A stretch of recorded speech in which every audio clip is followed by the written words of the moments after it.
Okay, if anybody ever uses the term loophole, you know they are full of shit. They're lying to you. Okay? They're lying to you to try to validate something that is wrong. Now, this is the definition of loophole according to Wikipedia.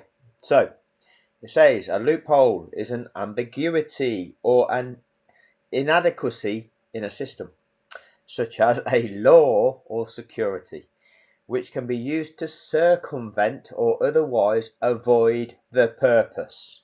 Avoid the purpose implied or explicitly stated of the system. So, if there's a system, it has a purpose. When people are trying to get away with avoiding that system, doing things different to that system, they make claim of, oh, I can avoid the system because of a loophole. No, you can't avoid the system because the system applies to everybody, to us all. It's a set of rules that governs everything for everybody. You wanna you wanna exist outside the rules, outside the laws, don't you? That's why you want to try and introduce this term loophole.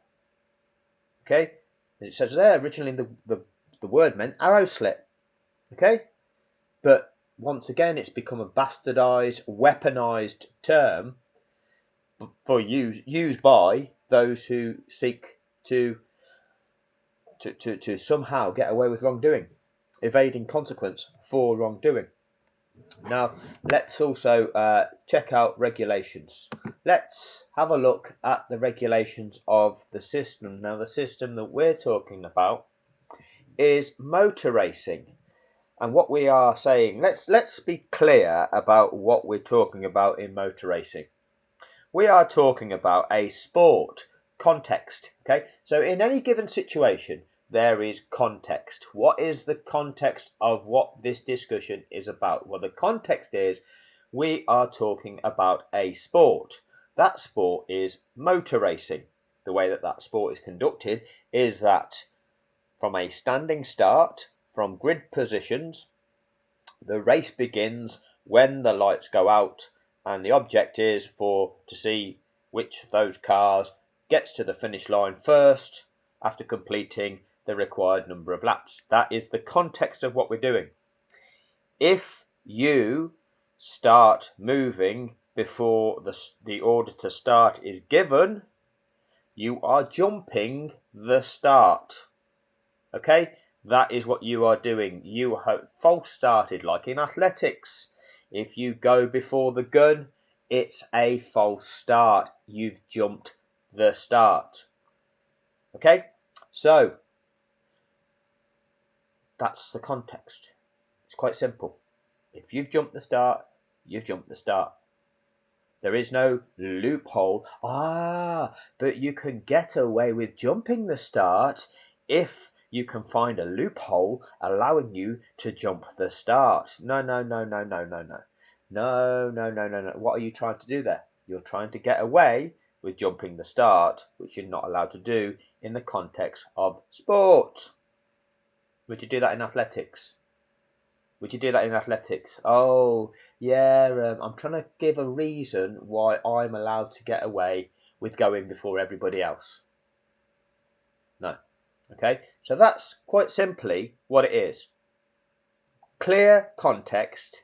This is what it is. This is right. This is wrong. These are the rules. You've broken the rules if you break the rules. Now, it says here. Now, the FIA seems to have an issue with Article 48 in the regulations, because now in 2024 Article 48 is the incorrect starting regulations. So any of the penalties under Article 54.3a, 54.3b or 54.3c will be imposed on any driver who is judged to have moved before the start signal is given, such judgment being made by an FIA approved and supplied transponder fitted to each car. So that's one of the things that's immediately wrong there. If it's FIA approved, you're not going to be able to trust it. Okay, we've proven that anything that's FIA approved, do not trust. Okay, it's likely to be corrupted. Okay, it's likely to be fraudulent. It's not going to give you correct information. Okay.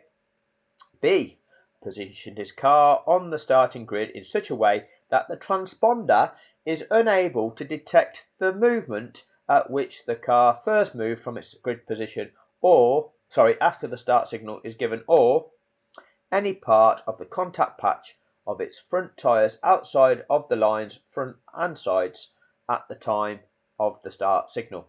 So, A, did the car move before the start signal was given? Yes, it did. The judgment being made by a transponder. Right, okay. Well, that didn't work. The transponder didn't work. Is there any other evidence? Yes. The video evidence of it actually taking place. Is that clear? Is that conclusive? Yes, it is. Okay. Could it be that the position of the car was in such a way that the transponder was unable to detect the movement? Well, that could be a possibility. Does it say here, loophole? If there is an error with the equipment, then you can get away with jumping the start. No, it doesn't, does it? No, it doesn't. But Anthony Davidson of Sky Sports wants to tell us. So there'll probably be lots of questions regarding this potential jump start from Lando Norris, something that we all saw, something that he definitely felt. I'll just play it on so you can see what I mean. Red lights are on, the car clearly moves, he stops, and then he gets going again. So why didn't he get a penalty? Well, on the circuit, if I just roll this back a little bit, on each grid box, there is somewhere in this line, there's a sensor. Now, it appears that the sensor wasn't working. It didn't detect the car moving. It's an automated system. It didn't detect that the car had moved. So, the stewards, although they can see that it is a potential jump start, or was a jump start, the human eye can detect it, the sensor didn't actually pick it up. So that's the first bit of luck. Second, there's a bit of a loophole in the regulation. If they were given a penalty, turns out that if the team appealed it, they would win the appeal because the sensor can't detect the car moving. So that's why Lando Norris, we believe, didn't get a penalty for this actual jump start. Computer said no. Clear context, that being a sporting event, a clear breach of the rules and regulations, that being a car false started, jump started the race, there being a clear defined consequence for that, that being anybody that does such a thing receives a penalty, the FIA not imposing a penalty, and then the media claiming there is a loophole. There is a reason why you can circumvent getting a penalty because of the technology not working. It's not how it works, is it? You're coming up with any reason to try to fool people into believing that you can evade consequence for wrongdoing if you can provide a reason for evading consequence for wrongdoing when there is a clear and simple defined process of saying what is allowed to happen, what did happen. What did happen was wrong, therefore there's your penalty. Citing technology not working doesn't change the fact that you jump started and can be proven to have jump started. And that is not a way, that's not a reason why you can evade penalty. And yet the media present that to us as being a valid reason for why a penalty isn't applied, or in this case we're here with Davidson, it turns out that had they have been given a penalty and McLaren would have appealed it, McLaren would have won. No. Do not accept this in life, okay? Don't fall for bullshit. Don't fall for bullshit arguments and bullshit excuses. Right is right, wrong is wrong. It's quite clear. If they say, oh, yes, but the sensor didn't show that we jumpstart. Okay, but here's the video that does show you doing it. You did it. There's your penalty. Oh, you can't give us that penalty because the sensor didn't say that we jump-started.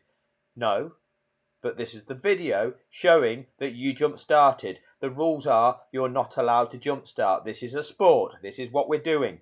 You gained an unfair advantage by jumping the start. Those are the rules. Yes, you might have put the brakes on and stopped yourself, but the rules apply to everybody uniformly. If you jump the start, if you do what you did, you get a penalty. End of story.